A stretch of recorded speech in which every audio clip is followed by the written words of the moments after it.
Hey everybody, welcome to Jacob's Quest, and today I just finished watching episode 3 of season 2 of Invincible, and yeah, the plot is finally starting to get going. I feel like not so much in the way of the whole multiversal guy. We don't really get any kind of update there on what that is supposed to be, and I will say I still think the Guardians of the Globe, you know, their whole plot line so far, while we've had some interesting things with like in regards to like Multi-Kate's relationship with what's his name, I gotta say it's kind of the weakest of any of the story development we're doing right now. I just don't see how any of this stuff with the Immortal or even this, you know, shapeshifter guy, like I know it's all just kind of, it's gonna come up later and it's gonna be important later, but right now watching it episode to episode, I'm like, I don't really care about this. I would much rather get more time with this multiversal guy and see why that's supposed to be important than like spend time with, you know, Multi-Kate's relationships, you know, and what's going on there. But in any case, we did get an interesting like whole half episode with Alan the alien. So Mark is off to college and he seems to finally be losing his V card, I guess. Do people still call it that? I don't know. That was back in high school, people called it the V card. I don't even know if that's like a thing anymore. Anyways, so we have like a funny narration bit which we've never really had in this show before, where like when it's Mark and his girlfriend and they start and then the narrator's like, let's cut to something else. Okay, here, Alan the alien, they're doing something in the galaxy. You know, so I'm not sure who that was supposed to be narrating the show, but that was new. And basically what we get is Alan finally goes back to the coalition of planets, I think that's what it's called, and tells them about Mark and how Viltrumite left the planet Earth and did not fulfill the mission, which is unheard of. And so they're looking for any kind of weakness they can find on the Viltrumites. However, very soon it seems to be that they have a mole inside, because one of the planets that joined their cause was very quickly attacked immediately afterwards. So they're like, okay, there's a mole in the organization. And so the leader, this old guy in a robe, he tells Alan like, hey, I want you to try and figure out what's going on. And immediately I'm like, okay, so it's you then. You're the mole. You know, the guy in charge who seemingly you know, is like the most trustable guy. I'm like, it's definitely him then.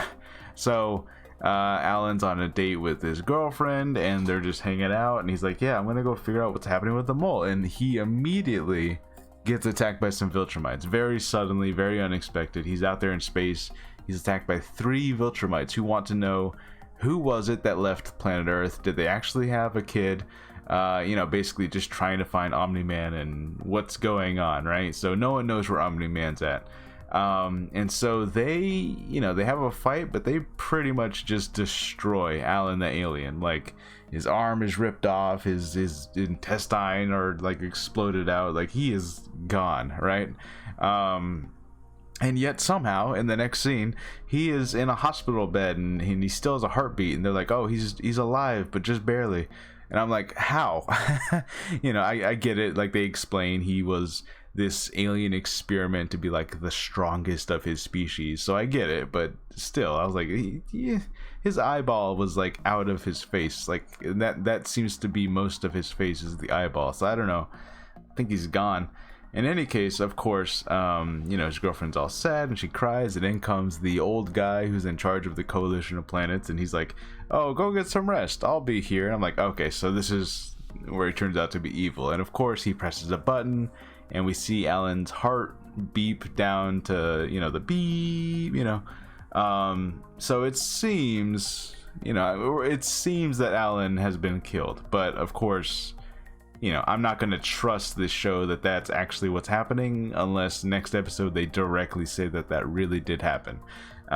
You know, because if he was able to survive that crazy attack in space and somehow be alive in hospital bed, even though that looked like a permanent kill right there, I think he can survive whatever just got unplugged or whatever got turned off by the old guy there. So I doubt that Alan is gone. I know in the comics he's supposed to play like some big part.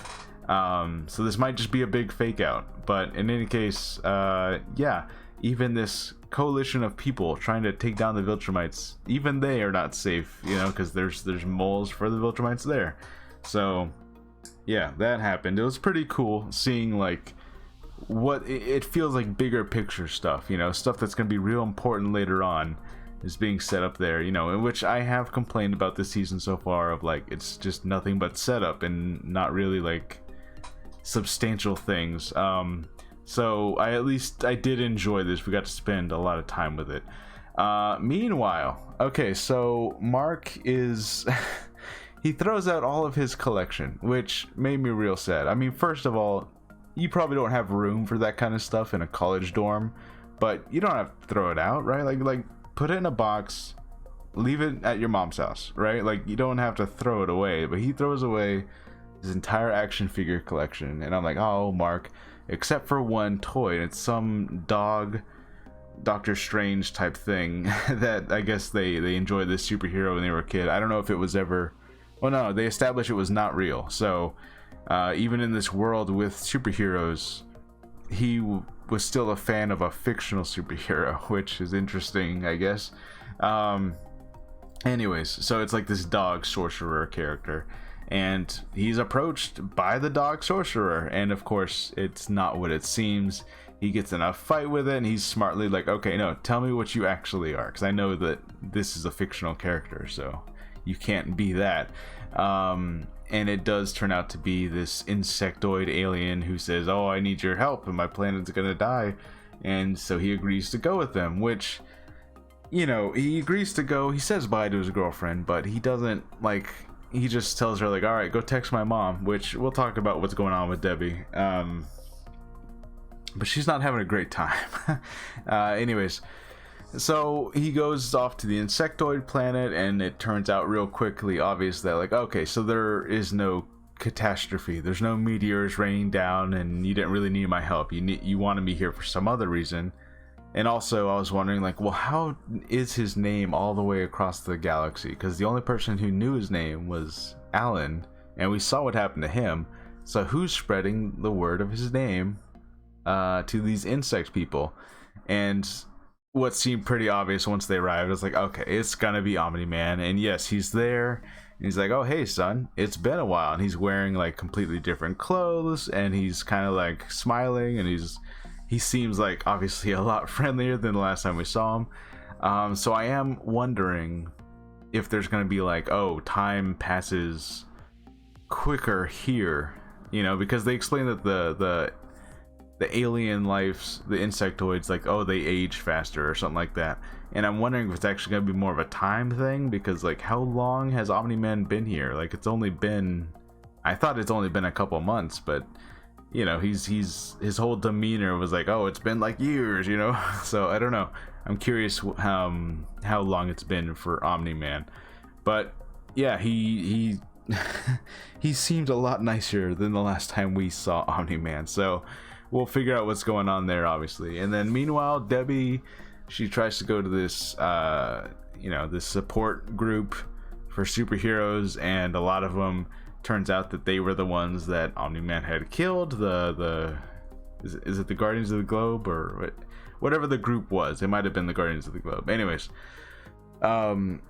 and so she goes out drinking with one of the people there, and they're talking, and then she's like, oh no, yep, my husband killed you. And of course he freaks out and he leaves. And so now Debbie is, even among a support group, she is abandoned and she has nowhere to go. And now Mark, of course, is off planet, didn't even say bye to her, just told his girlfriend to text her. So like, yeah, things are not looking great for Debbie. I don't know where they're gonna take this, but like, it's just getting worse and worse for her, and now she's alone. So yeah, interesting.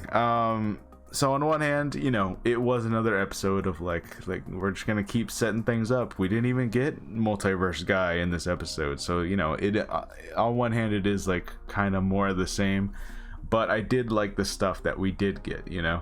And I'm very curious if that is really how they're gonna end up killing off Alan the alien, you know, because despite, you know, even though, yeah, he was supposed to take have a big role in the comics, it is like you just introduced this character in this world, and he's kind of our only window into that whole group of planets against the Viltrumites, so like if you take him off the board, then what character are we even following to get information about that part of the storyline, right? So it would be weird if he's dead, because they don't have any other character to like slide into that, like, let's cut back to what's happening on this plot line. Like, you can't do that if that guy's dead, anyways, let me know what you guys think about episode 3 of Invincible. Where do you think this is all going? Is Omni-Man just a happier guy now for some reason with his bug family? Or bug people, or he's probably king of the bugs, right? So anyways, let me know what you guys think, and I'll see you guys next time. Bye.